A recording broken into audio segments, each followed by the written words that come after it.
바다를 가로지르는 아름다운 유람선, 도서민들과 관광객들의 발이 되어주는 여객선, 외국과의 무역을 위해 화물을 운송하는 화물선, 육지처럼 신호등이 없는 바다 위, 선박들은 어떤 신호로 다니고 있을까요? 안녕하세요. 부산항 해상교통관제센터 관제사 박나연입니다. 바다 위 다양한 선박들이 효율적이며 안전하게 항해할 수 있도록 도와주는 곳, 해상교통관제센터에 대해 알아보겠습니다. 해상교통관제센터는 선박들이 안전하게 다니고 있는지 지켜보고 초단파 무선 설비 VHF를 이용하여 선박과 연락을 주고받으며 선박 교통의 안전과 항만 운영에 대한 정보를 제공하고 있습니다.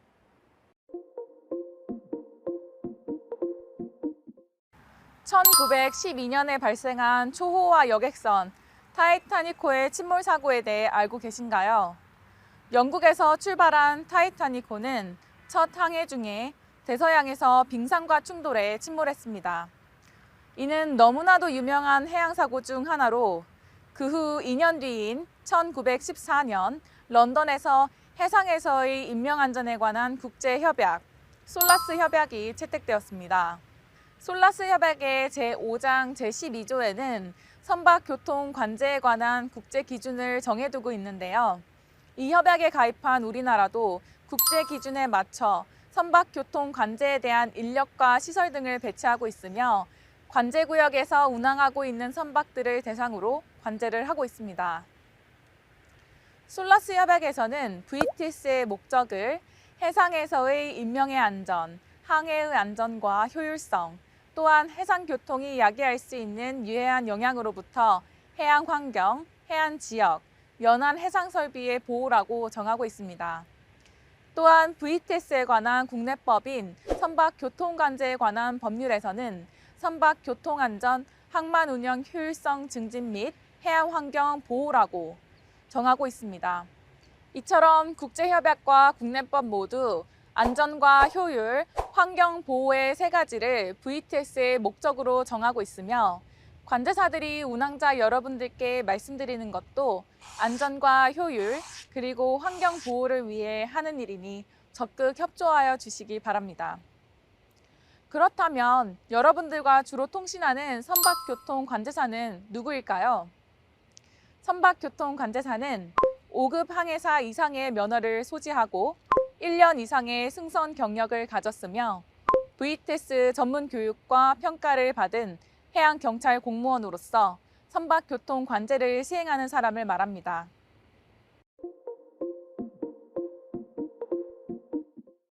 선박교통 관제구역은 선박교통 관제가 이뤄지는 구역으로서 무역항해 수상구역과 교통안전 특정 해역, 연안해역 중 유효한 레이더 탐지 범위 내의 해상 교통량, 이동 경로 등을 고려하여 해양경찰청장이 고시하는 수역을 말합니다. 운항자 여러분들이 관제센터에 본선의 위치를 신고해야 하는 수역, 그리고 초단파 무선 전화의 관제 채널을 청취해야 하는 수역이 바로 이 선박교통 관제구역입니다. 우리나라는 1993년 VTS 시스템을 포항항에 최초로 도입한 이후 대산항, 평택항, 인천항, 경인항, 여수항, 완도항, 목포항, 군산항, 울산항, 부산항, 부산신항, 마산항, 동해항, 제주항, 총 15개의 항만과 2005년 진도 연안을 시작으로 여수, 통영, 경인, 태안의 5개 연안 해역에 관제센터를 설치, 운영하고 있습니다. 2022년 기준 군산, 목포, 제주, 동해 연안 해역에는 관제 서비스가 제공되고 있지 않은데요. 해양경찰청은 앞으로 이러한 연안 해역에도 관제 서비스를 제공할 수 있도록 관제 시설을 설치 중에 있습니다. 이처럼 다양한 항만과 연안에 설치되어 있는 관제센터에는 각각 담당하고 있는 관제구역이 나뉘어 있으며 각 관제구역에서는 지정된 관제통신 주파수, 즉 관제 채널로 선박과 통신하고 있습니다.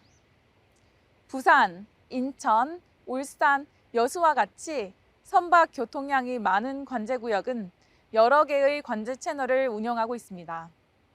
이는 선박 간 통신 혼선을 예방하여 원활한 관제 통신을 하기 위함인데요.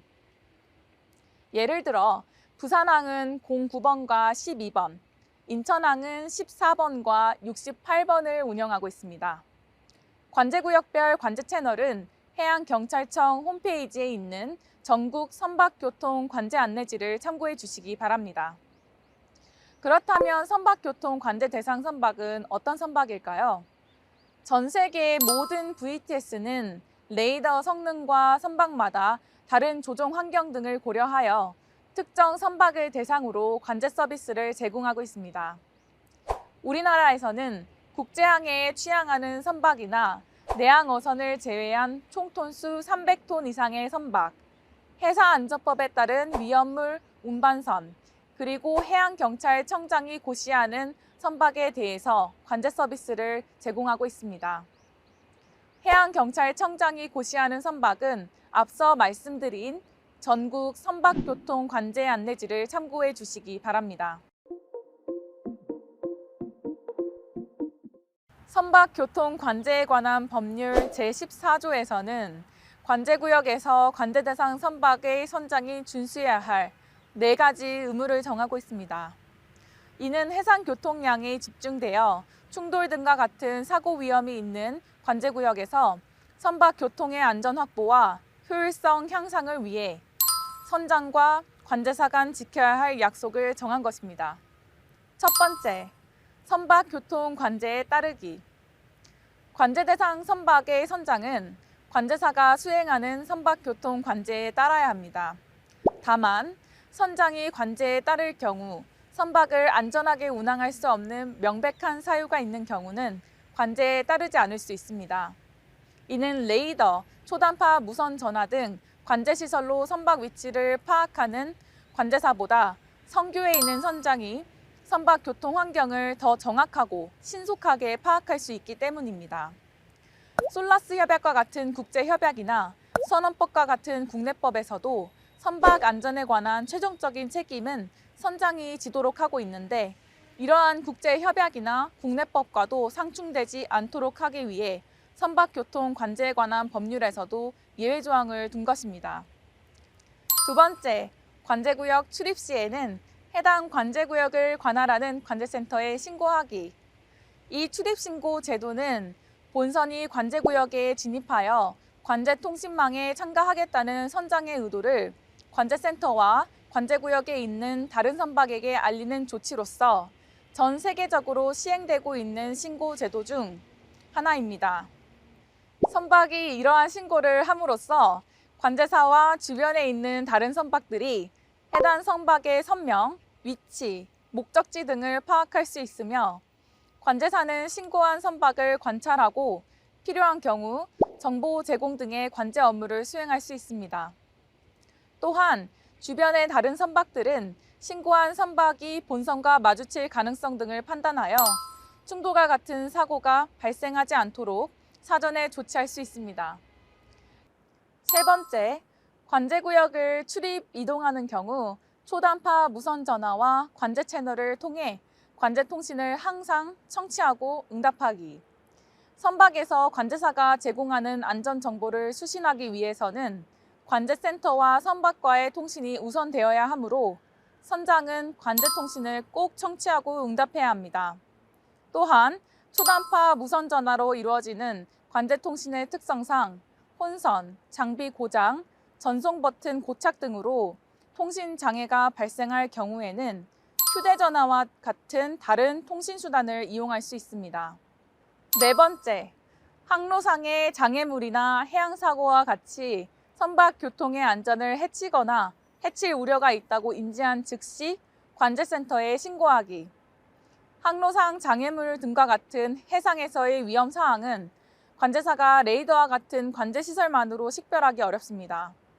예를 들어 해양사고 발생으로 인해 사고 선박의 초단파 무선 전화가 고장날 수도 있으며 사고 선박에서 긴급한 인명구조 활동으로 인해 관제센터에 신속하게 신고하지 못하는 경우도 있습니다. 이처럼 운항 중에 발생할 수 있는 다양한 위험 사항에 대해서 선장님들은 발견하는 즉시 관제센터에 신고해 주시기 바랍니다.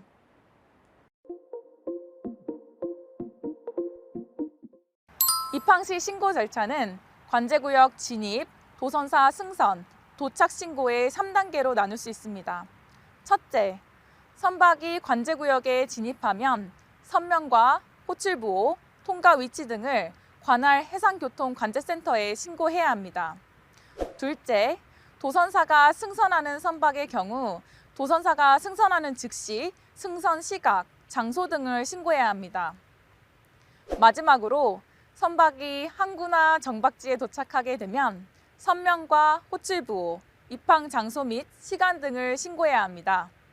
출항 시에는 가장 먼저 출항 10분 전에 선명, 출항 예정 시간, 목적지 등을 신고해야 하며 배가 출항하는 즉시 선명, 호출부호, 출항 시간, 목적지, 선적 화물 등을 신고해야 합니다. 마지막으로 도선사가 하선하는 선박의 경우 하선 시각, 장소를 관제센터에 신고하시면 됩니다. 다만 관제구역별로 신고 절차는 조금씩 다를 수 있습니다. 해양경찰청 홈페이지에서 선박교통 관제 안내지로 검색하시면 관제구역별 세부 신고 절차를 찾아보실 수 있습니다. 자동차 사고를 대비해서 블랙박스를 설치하는 것처럼 선박에는 항해자료 기록장치 VDR이 설치되어 있습니다. 항해자료 기록장치에 녹음되는 관제통신 내용은 해양사고 전후 운항자와 관제사 또는 다른 운항자와의 통신 내용을 포함하고 있어 사고 원인을 규명하는 데 사용되는 매우 중요한 자료입니다.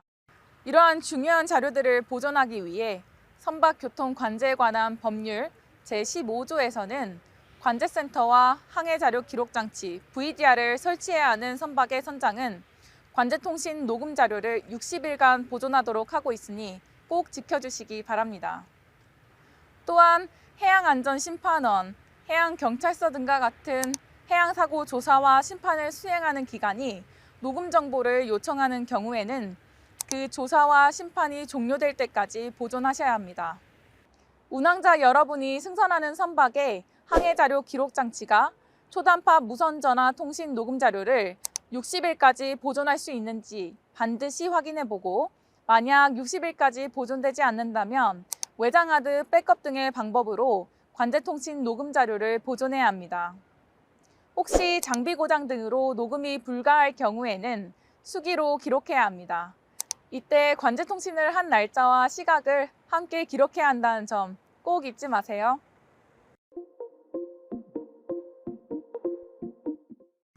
(2015년 2월) 영종대교 백오중 연쇄 추돌, 2020년 10월 서해대교 자동차 15대 연쇄 추돌 사고. 이 두 개의 사고의 공통점을 아시나요? 바로 짙은 안개로 발생한 사고라는 점이죠. 그리고 바다를 가로지르는 교량 위에서 발생했다는 점도 있습니다. 바다 안개, 해무. 태풍보다 더 무서운 게 해무일 수도 있습니다. 태풍은 예상이라도 할 수 있지만 해무는 예상도 쉽지 않습니다. 수시로 나타났다 사라지기 때문인데요. 해양경찰청 통계에 따르면 최근 5년간 해무로 인한 인명 피해는 3,586명, 선박 피해는 407척으로 점차 늘어나는 추세입니다. 이 때문에 관제사는 기상청에서 발효되는 풍랑, 태풍 등 기상특보뿐만 아니라 해무로 인해 시계가 500m로 제한될 경우 관제 대상 선박을 대상으로 운항을 통제할 수 있습니다.